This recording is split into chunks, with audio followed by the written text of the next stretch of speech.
Welcome back. On February 1st of this year, President Donald Trump ended weeks of speculation by announcing 25% tariffs on select imports from Mexico, Canada, and China. However, late on the morning of February 2nd, it was announced that the imposition of these tariffs on imports from Mexico would be delayed by a month.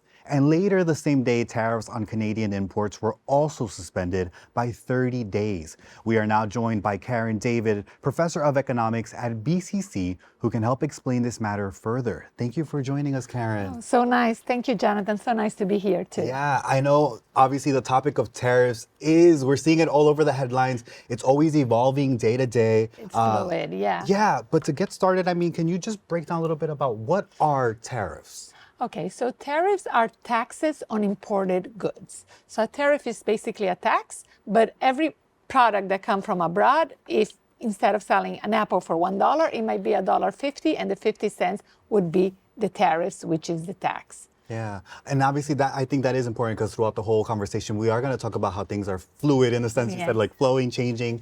To get us started though, catch us up to date. I know I gave a little bit of history about since February. That's exactly. At first it was announced 25% on products from Canada and Mexico, which are United States allies, and we had the NAFTA agreements with them, the free trade agreements with them, and 10% on Chinese products.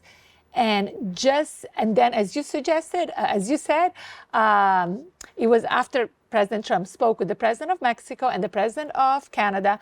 There were further negotiations, and they delayed for 30 days those 25% taxes on their products. And meanwhile, just yesterday, it was announced that there'll be 25% on steel and aluminum from every single country coming inside the United States. And obviously this affects Canada and Mexico because they're a huge exporter of aluminum and steel to the United States and China too. Yes. Which I love that you even mentioned that because we are going to expand on it a little bit later. But I'm always curious when I hear about tariffs and it's shifting. I am curious always about how it affects different sectors like agriculture, automotive, technology. And I would love for you to break that down for me as well. But when we hear about what's been going on with President Trump taking on these tariffs, changing things that we have known, the agreements, what are the motives behind the administration, you'd say, for doing this? First of all, originally what they said, it was two things: fight against immigration and also because of fentanyl, the drugs coming in the United States,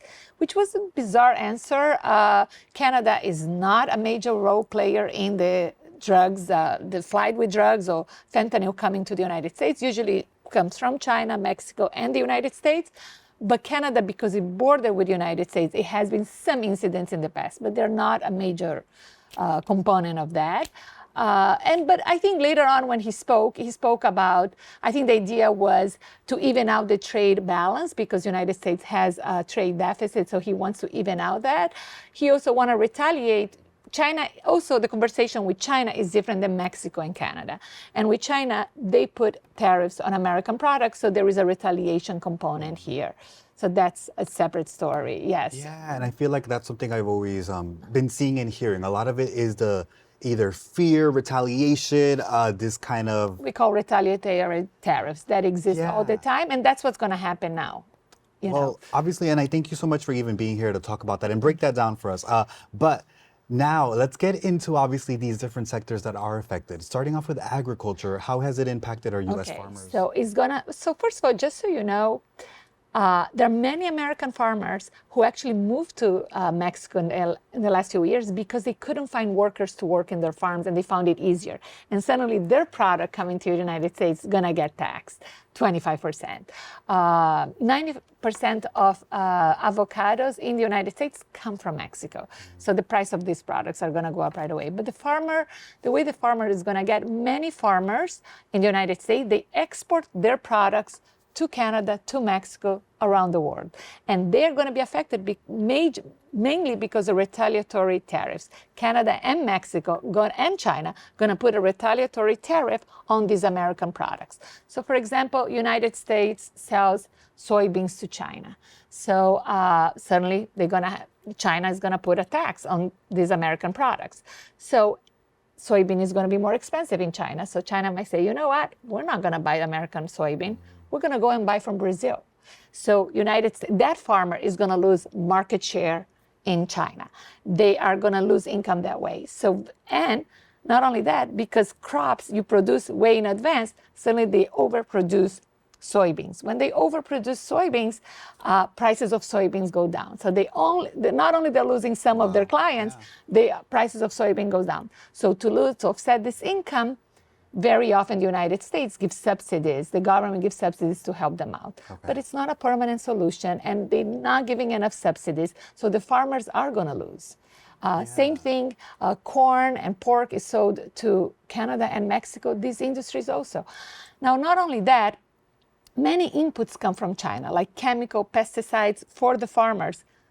These are going to be taxed. So the price of production, cost of production for the farmers is going to increase. It's such a ongoing effect with so many different aspects. Many different aspects. Yeah. And they lose market share. They lose what we call comparative disadvantage. The product is going to be less competitive. They might never be able to sell. Even if there is a further different administration that reverse these taxes, these tariffs, they might lose their spot and not be able to sell it. Yeah. So they are going to be suffering for sure. Yeah. And I mean, like you mentioned, it's so sometimes bizarre to hear about things that we obviously shop for, then now the prices increases, but what's happening also behind the scenes with these tariffs. Recently, too, there was a 25% tariff announced for global metals. Yes. Talk to me about how that impacts as well the automotive industry. So the auto industry obviously rely on steel and aluminum from the United States and from foreign countries to produce cars. So in the most simple level, cost of production of cars is going to increase. When cost of production increases, supply goes down, prices go up. So maybe the company is going to take some of these losses, but most likely is going to pass on to the consumer, which is us. Prices of cars are going to go up. It's not just cars. Construction also uses these products, and they're going to be affected that way. Now, the idea was to protect the American industry. So U.S. Steel, these are good news for them because they're going to be able to increase production. They're going to be able to hire people. But their price also going to go up, interesting enough, because if there is less steel coming to the United States, there is less competition, there is less variety of products, so there is less products, prices of the local products are going to go up. So no matter how we look at it, the consumer is going to actually absorb a lot of these price increase. I want to talk a little bit about that. So not only the main result of this, all these taxes, all these tariffs is increasing prices. Cost of production increases, and that very often firms offset this loss by increasing prices to consumer. Energy prices are going to go up. A lot of United States buy crude oil and natural gas from Canada. So right there at the pump, prices are going to go up. Heating your homes might go up. And then finally, what we call retaliatory tariffs. So they're going to put tariffs on all American products. So when, Kentucky bourbon goes to Canada, they already said they're not buying that, So then a lot of firms that export to Canada and Mexico, they're going to suffer. So we're also seeing it right back, of course. directed at us. With that, you talked a little bit about, obviously, these price increases. What is the impact that something like this has on the average American consumer? So, as I said, gasoline prices might go up. Heating your home might go up because we're a huge importer of gas from Canada. And if we're gonna tariff them, they're gonna put they're gonna put taxes for our products. So it's gonna go both ways. So, but we import from, we do import from Canada natural gas and crude oil. So these are gonna be tariffs if those 25% go ahead. And then right away at the gasoline, prices are gonna go up and heating your home. And finally, what I said, retaliatory tariffs. So for American exporters of products to Canada and to Mexico, they obviously gonna put taxes on those products. So we're gonna lose competitiveness. They're not gonna buy American products. So those firms who are exporting, suddenly they're gonna lose all these customers.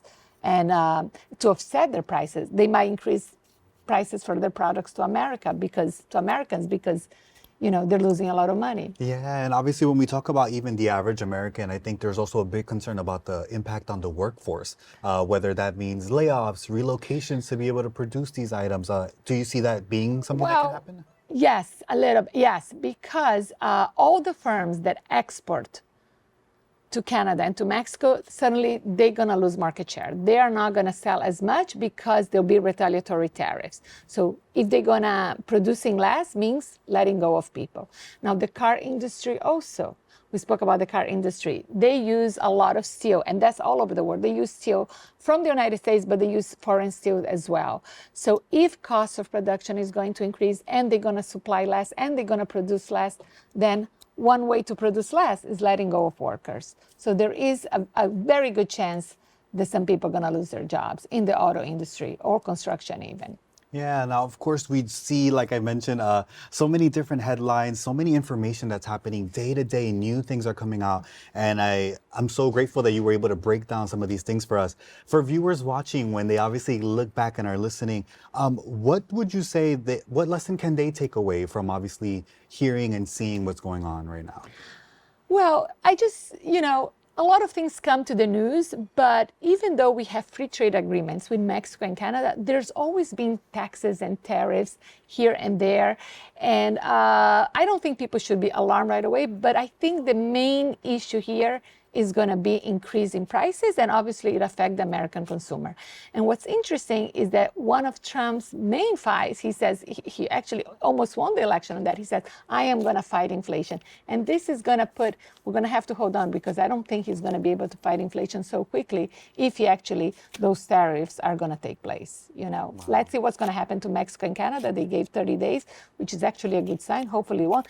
Also, it will be nice to honor these agreements that he actually signed in 2018, the free trade agreement, and let's see what's going to happen there too. Yeah, we'll definitely stay posted and obviously up to date with what is happening. Again, thank you so much, Karen, for sharing your expertise with us. Thank you. Thanks for calling me. Thanks for being here. Awesome. Stay tuned. We have more open for you right after this.